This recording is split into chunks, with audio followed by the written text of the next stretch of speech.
Imagine having a car that everybody absolutely loves. It's one of your most successful products in years. It's still pretty fresh and very competent, but you decide to give it a mild update just to keep it current.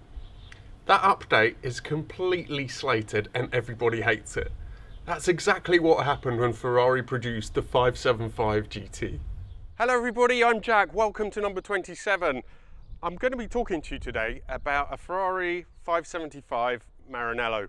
It's particularly interesting because when this car came out, it actually wasn't that well received at all. The thing is, it had a very hard act to follow in the 550. The 550 brought back the classic Ferrari Grand Tourer front-engine V12 format. Ferrari hadn't done that for about 30 or 40 years when they got into mid-engine cars, but Luca de Montezemolo, who was then running Ferrari, quite rightly thought that the mid-engine format wasn't really the best thing for a big GT car. So he decided to go back to this. When the 550 came out, there was the look of the car as well. It had some sort of design features harking back to the earlier Ferraris, like these side strakes here.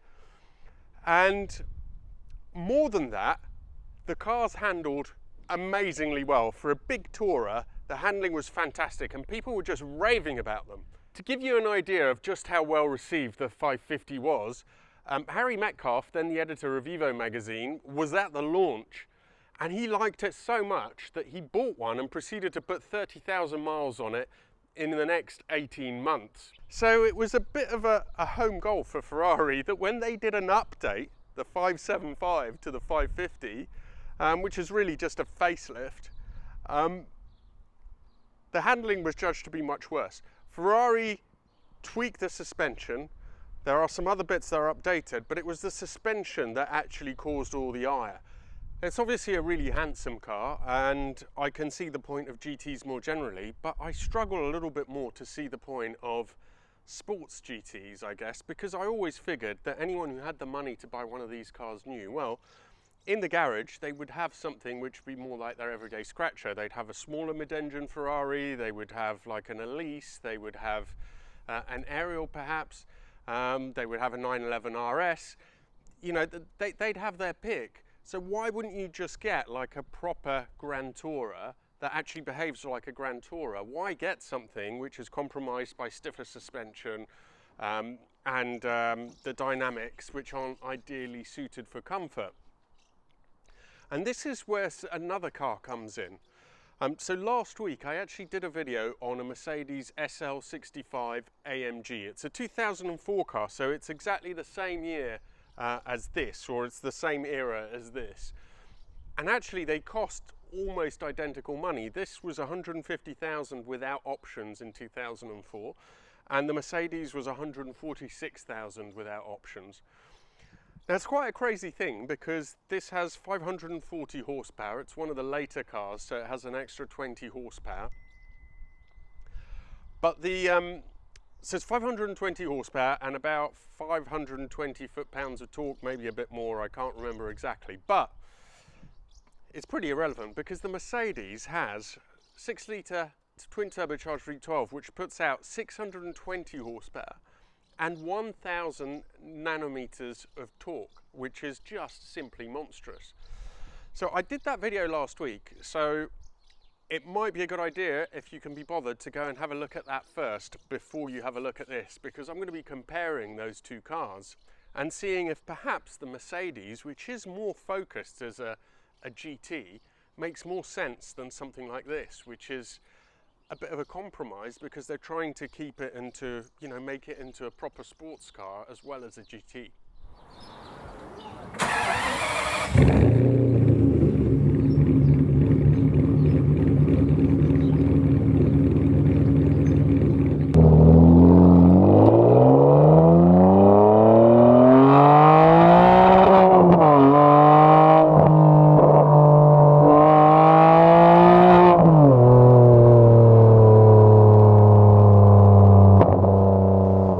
V12s are always a special thing, and this one is no exception. What an amazing engine. So it's quite odd because this car actually sounds quite similar to my old Maserati Grand Sport. which I wasn't the biggest fan of, to be totally honest. But so it's a big GT coupe like that is, but this seems to sort of round off some of the issues that the Grand Sport has. So the steering, for example, although it is really quick, as it was in the Grand Sport, it just seems to work in this car much better. It's quite odd. So it's on the straight ahead you don't get much feel, but as it loads up, it also you get a bit of weight coming through the steering, which is really nice. And it is unbelievable just how much confidence a relatively big car inspires. It's almost too easy in some ways.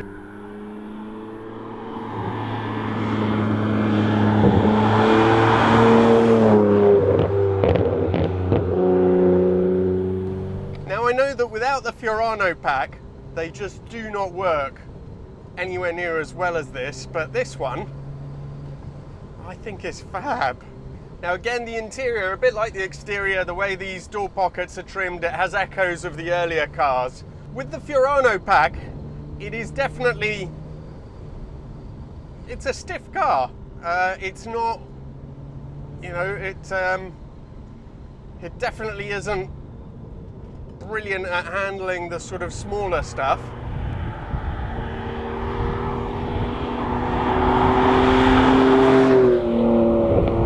Remarkably, the seating position is brilliant.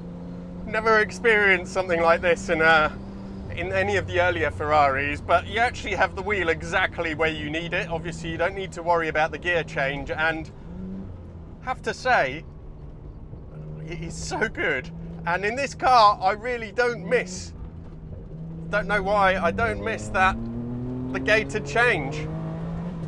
The V12 is a really special engine. I mean, it's sad to think that the days of V12s are over. Right, I've had to stop because someone pulled out right in front of me and I want to have a nice clear run, so I'm just waiting till the next person comes to make sure I've got some clear road. And I guess if anything, it gives me an excuse to do another quick start, although don't have a huge amount of petrol left. But here we go. Right, let's go.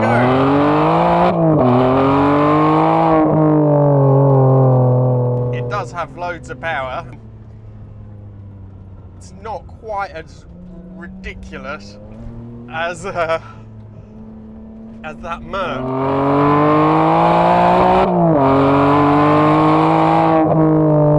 Obviously, it doesn't have that unbelievable wall of torque, but it is a very quick thing, very, very quick. But when I was driving it slower before, I actually thought that the suspension was a little bit too stiff and brittle. But the moment that you start caning it, it all falls together perfectly, and wow, I cannot believe how good, how capable this car is for such a large GT. It is fantastic, really is.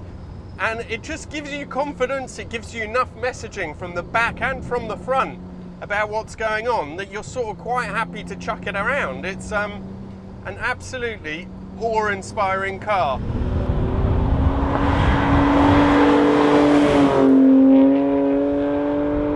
I have to say, it does make a lot more sense than that Merc. It's way slower, it really is. It's nowhere near as comfortable, but if you want something that you can throw around, this is just wow, what a great car. I kind of need to summarize, I suppose, and I think it is super impressive, and it is miles better than I was expecting. It is absolutely amazing. So for what it is, it's incredible they've managed to make it handle as well as it does. I didn't miss the manual gearbox particularly. Actually, in a big car like this, where you're sort of trying to make sure you place it on the road, so it's quite nice not to have to worry about the gears. And it is miles better as a driver's car than the Mercedes. But we go back to the original question that I asked before I even took this for a drive, which is there really any point in having big Grand Tourers like this with this amount of power. I mean, to be honest, the Mercedes in many ways is pretty pointless as well. Yes, it's still a brilliant Grand Tourer in the sense that it's super comfortable and you can do everything. But any normal SL would be pretty much as good as that AMG.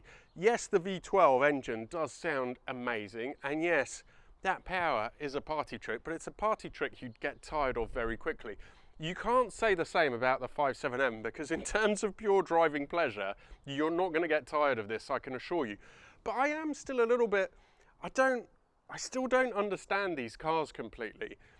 I do really like this and I do respect it, but I just wonder why you wouldn't get something which is tailored for the job, so a proper GT, and then have a smaller Ferrari or a 911 or something for when you really want to go out and enjoy your drive.